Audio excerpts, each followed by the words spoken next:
All right, so we are back for 48 hours later after the snowstorm of January 2026. So we're starting here with some warmer coffee and our dear friend Woody, who has been with us throughout the entire experience and helped us track the progress of snow and then ice and then snow and then ice.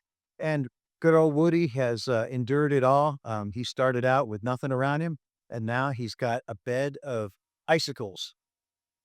Yep, icicles. Okay, so that's the backyard part. So now we're back for part two. We're out in the front part of the house and we've got plenty of drippy snow. We have no dog tracks out here, so we have no mud. Roads are still very treacherous.